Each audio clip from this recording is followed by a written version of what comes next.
Hello friends, स्वागत है आपका हमारे YouTube channel Ashok new overnight पर। दोस्तों, आज हमारा वीडियो का टाइटल राजा की आत्मा की भलाई।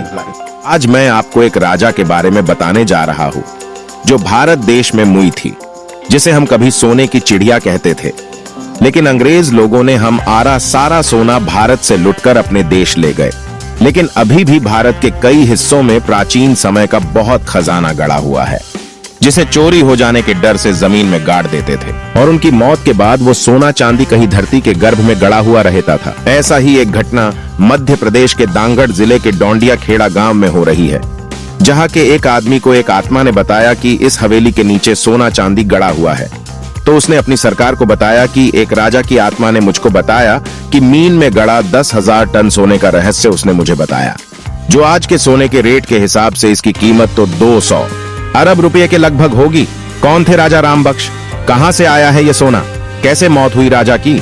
आइए इन सारे पहलुओं पर प्रकाश डाले के लिए इतिहासकार चंद्रकांत तिवारी के अनुसार क्रांतिकारी शूरवीर राजा ने सन 1855 दौरान अंग्रेजों को जला दिया था।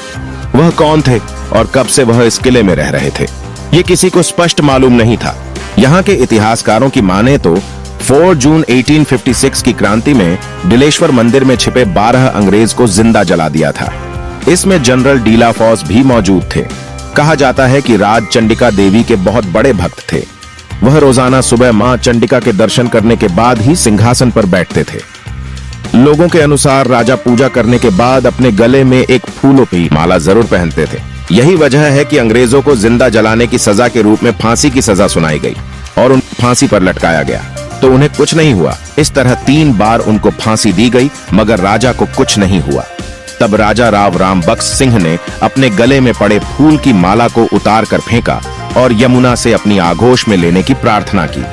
उसके बाद जब अंग्रेजों ने उनको फांसी पर लटकाया, तब उनके प्राण शरीर से निकल गए थे और उस इंसान को जिस आत्मा ने बताया था वो आत्मा वही होगी।